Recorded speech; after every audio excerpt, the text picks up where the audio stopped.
Welcome back to part 2 of our presentation on Peter, the last of the 12 apostles we're covering in our series Going Out into the Deep with the Apostles. In part 1 we dealt with the preparation of Peter for his mission, and now we look at what Peter did after the ascension of our Lord into heaven. One of the first actions in the Acts of the Apostles is to replace Judas, to have an election of his successor. And this is a painful moment, and Peter handles this very well with good motivation and clarity of purpose and finality of decision. And then after Pentecost he opens up the preaching of the gospel for the multitudes in the area of the temple, and over 3,000 joined the community through baptism.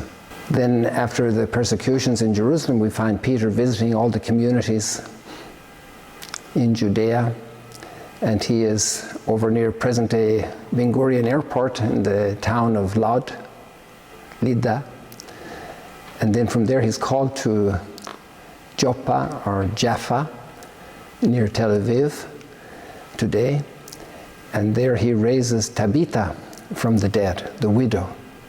And then he has the vision of the cloth coming down from heaven, and it's basically the end of the prescription of kosher food.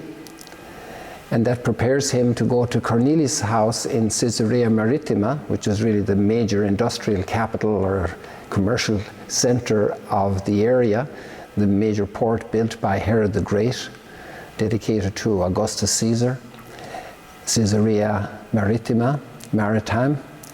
And there he baptizes Cornelius and his whole household. So we find Peter in Antioch, and there Paul calls out his error of siding with the people from Jerusalem who do not accept those who are not the Gentiles. And Paul calls out Peter, and Peter accepts the correction, it seems. And then Peter goes to Rome, and there we find him martyred, crucified upside down. So Jesus has left, and Peter is leaving a very big trail of fidelity. Jesus has ascended to heaven, and there Peter incorporates the presence of Christ leading the church. You are Peter, and on this rock I will build my church, and the gates of heaven will not prevail against it. We find Peter has learned the humble way, the way of suffering. We began with the Peter who was very strong-willed, impulsive, rash, who wanted to mold Jesus' mission according to his mindset. But he ended up eventually learning humility step by step and allowing Jesus to mold him according to Christ. What a transformation. What an impact for the church. And the early church records him in the text of the New Testament so many times, hundreds of times, his name as Simon, as Peter, as Cephas, as Simon Peter, Simon Bar-Jonah. There's a great lesson for us, confirmed also in the letters of Peter, to be watchful. As he says in the letters, the devil is prowling, looking for someone to devour.